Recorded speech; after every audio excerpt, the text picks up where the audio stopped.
following is just a quick example of the some of the pipeline data that we have. And what I did is we've got pipeline licenses, and if we take a look at this, I know what the distances are that were applied for. So I have a subset saying I want pipeline licenses between 10 kilometers and 24 kilometers in length.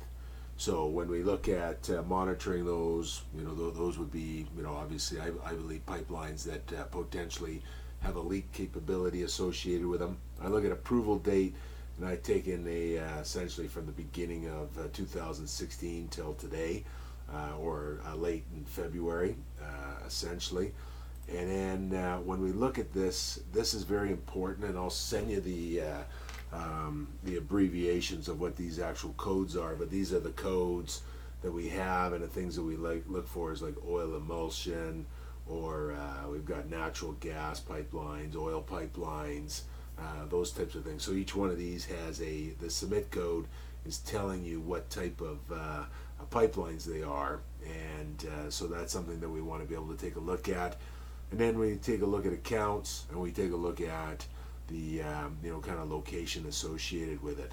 So I just wanted to say bring up ARC as an example. So if we're looking for kind of that leak detection, and we subset it and we say, okay, we want between 10 and 24, and we can go greater than that or we can go less than that, but this is the section that we're looking at. And let's say I want to look at ARC specifically.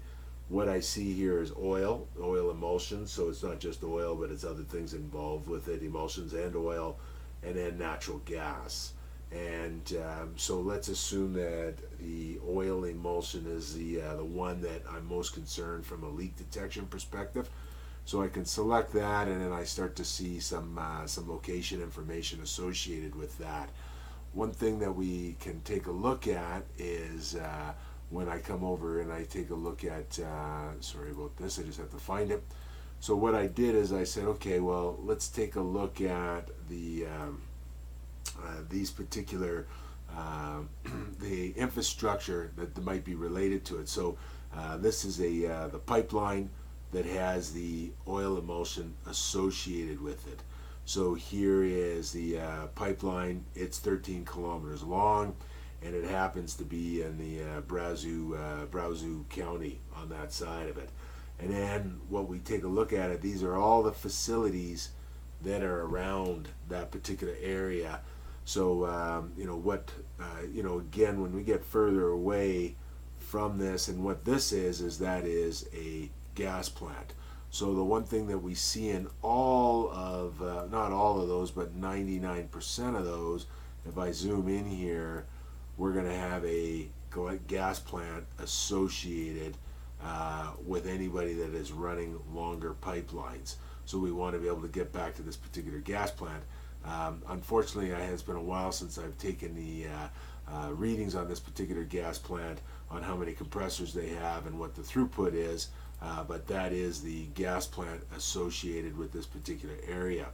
And when we take a look at these are all facility pipelines roughly in the last facilities in the last 3 years, and then roughly this is our pipeline, or that's going to be associated to that.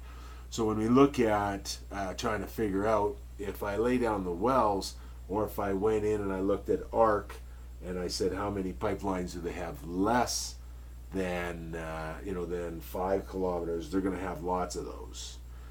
But when we take a look at it and we say, well, how many do they have long ones? Well, they have less of those, a lot less. So all of these facilities here, again, they might have more. My data set's only so far back that we look at it, but you can roughly say that, let's say that there's one pipeline servicing all of these facilities, and you might have a total of 3 10-kilometer oil pipelines associated with that. If I look at the facility licenses, just as a when we look at it and we take a look at it, I think I have what we hear license application. So let me see, category type description. And if we look at the category type description, a little bit difficult to see it. oil satellite. So in that area, the majority of it is oil satellite on that side of it, and we can come in and we can look at some of the throughput.